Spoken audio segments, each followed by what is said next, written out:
هاي، ازيكم؟ عاملين ايه؟ اهلا بيكم. انا مارينا رياض. انا بعمل فيديوهات طبخ كل يوم سبت وتلات، فلو انتوا لسه جداد معانا ياريت تعملوا لي سبسكرايب ولايك وشير للفيديو مع كل اصحابكم، وتتابعوني على صفحتي على الفيسبوك وعلى الانستجرام. ويلا بينا نبتدي. النهارده هنعمل سلطات احنا كلنا بنحبها، دايما بناكلها من مطاعم مشهورة برا. 3 سلطات دول سهلين جدا وممكن نعملهم في البيت، وكمان صحيين. هنعملهم بطريقة صح من برا، في حاجات فيها تاتش جديد. فيلا نشوف الطريقة مع بعض، يلا بينا. اول سلطة معانا هي سلطة الفاصوليا الخضراء الحلوة. مين فينا ما دقهاش او مكلهاش في محل برا؟ اول حاجة هنعمل الصوص بتاعها او الدريسنج بتاعها. هنحتاج بصلاية صغيرة هنقطعها جوليان او شرايح، وهنحطها في بولة. البولة دي اللي هيبقى فيها الدريسنج او صوص السلطة.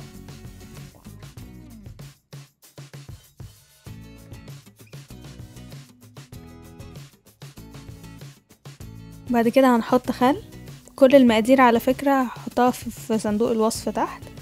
وبعدين هحط عسل ابيض ونقلب. طبعا هنا يستحسن ان انتوا تدوبوا العسل الابيض مع الخل الاول احسن. بعد كده هنحط ملح وفلفل ونقلب وبس. كده الدريسنج خلص. هنحطه في التلاجة زي كأننا هنعمل مخلل بصل. بعد كده هنجيب مية مغلية ونحط فيها الفاصوليا الخضراء بتاعتنا، وبعد 5 دقايق ممكن ان انتوا لو هي عايزينها مسوية اكتر من كده ممكن تحطوها اكتر من كده. بعد كده بنصفيها ونبردها. بعد كده بنجيبها وبنحط عليها فلفل. يستحسن كمان يبقى فيه فلفل احمر عشان يديلها شكل حلو، بس انا ما كانش عندي. بعدين هنحط عليها الدريسنج بتاعنا بعد ما قعد في التلاجة. لازم يقعد الدريسنج مش اقل من 2 ساعات علشان البصل يبقى طري وتخلل ودخل فيه الطعم بتاع الدريسنج بس. والسلطة دي ممكن تتاكل ساعتها، بس تفضل طبعا ان هي تقعد في التلاجة وقت شوية علشان تشرب برضو من الدريسنج ويبقى طعمهم حلو قوي مع بعض. جميلة جدا، وزي ما انتوا شايفين ما فيهاش دهون ولا اي حاجة، ومليانة خضرة، وممكن تتاكل في اي دايت انتوا ممكن تعملوه. والعسل الابيض خدنا كل فايدته لانه ما تعرضش لاي سخونية، وسلطة طعمها بجد تحفة. تاني سلطة معانا هي سلطة البطاطس بالمايونيز. طبعا هتقولولي السلطة دي ازاي صحي؟ لا، هنعملها بطريقة صحية اكتر. يلا نشوفها مع بعض. اول حاجة هنجيب البطاطس ونقشرها ونغسلها كويس،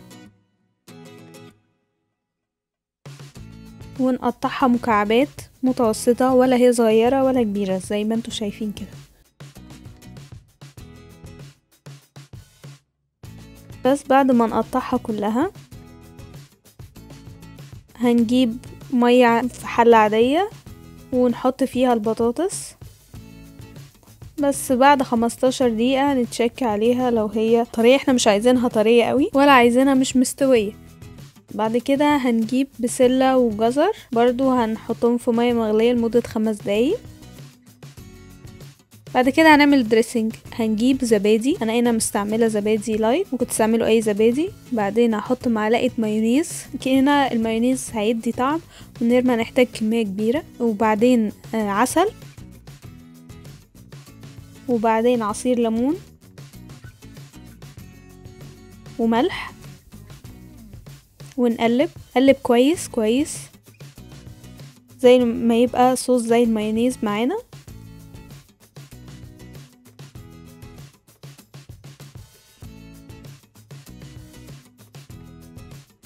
بعد كده هنجيب البطاطس بعد ما بردناها، بعدين نحط عليها البسلة والجزر، وبعدين هنحط عليهم الدريسنج ونقلب.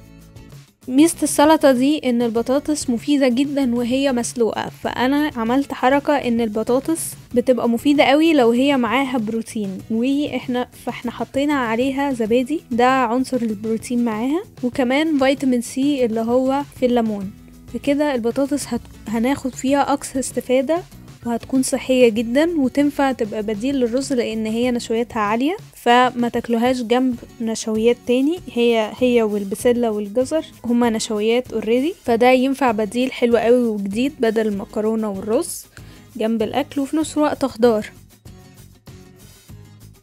اخر سلطة معانا هي سلطة البنجر، بس انا عاملاها المرة دي بطريقة مختلفة، عاملاها معاها تفاح بيليق قوي مع البنجر. اول حاجة هنجيب حلة وهنحط فيها البنجر عشان هنسلقه، هنسيبه على النار لمدة ساعة. بعد الساعة هنتأكد ان هو استوى، ان الشوكة اتغرست كويس. بعدين هنعمل الدريسنج، هنجيب عسل ونحط عليه عصير ليمون ونحط عليه خل تفاح. خل التفاح ده اختياري، ممكن تحطوا خل ابيض عادي، بس ده هيبقى لايق اكتر عشان احنا هنحط تفاح معاه. بعد كده هنحط ملح ونقلب وبس كده. بعد كده نجيب البنجر اللي اتسلق معانا، هنلاقي ان القشرة بتاعته بتطلع بسهولة جدا. هنقشره، بعدين هنجيبه ونقطعه التقطيع اللي احنا عايزين. انا هنا مقطعاه شرايح، ممكن انتوا تقطعوه صوابع براحتكم زي ما انتوا عايزين، كنت تقطعوه مكعبات.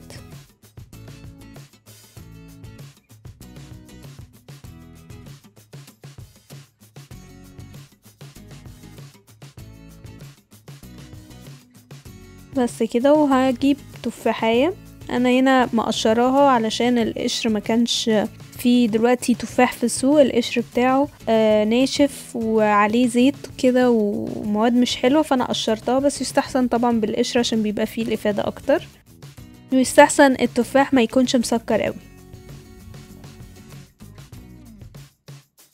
بعدين هنحط التفاح على البنجر، نقلبهم سوا. بعد كده هنجيب الدريسنج اللي احنا عملناه ونحطه هنا. الخل والعسل زي ما انتوا حابين، انتوا تحطوا الكمية اللي انتوا عايزينها، بس انا هحط الكمية اللي انا عملتها في الديسكريبشن تحت. بعد كده انا حطيت برا التصوير حطيت عليه جزر مبشور وكزبرة متقطعة عشان يديله شكل حلو. بجد السلطة دي من احب السلطات اللي انا باكلها، والبنجر ده مفيد جدا، مليان حديد، والتفاح اضافة حلوة قوي. ما تستغربوش، التفاح جميل جدا وهتحبوها قوي، جربوها وهتحبوها بالطريقة دي. وبس كده، دول كانوا 3 سلطات اللي كانوا معانا النهاردة، حلوين وصحيين جدا، وزي ما انتوا شايفين سهلين وطعمهم حلو واحلى من اللي هتاكلوهم برا. وكمان للناس اللي هي بتبقى نفسها تغيير عن السلطة الخضراء، دول بديل كويس جدا. وفي منهم اللي بديل عن الرز والمكرونة، ممكن تاكلوهم بدل الرز والمكرونة. اتمنى ان الفيديو يعجبكم وتجربوا السلطات دي ويعجبوكم، وما تنسوش برضو تعملوا لي سبسكرايب لو الفيديو ده عجبكم، وتعملوا له لايك وشير مع كل اصحابكم. ويلا اشوفكم في فيديو جديد مع اكلة جديدة. باي باي.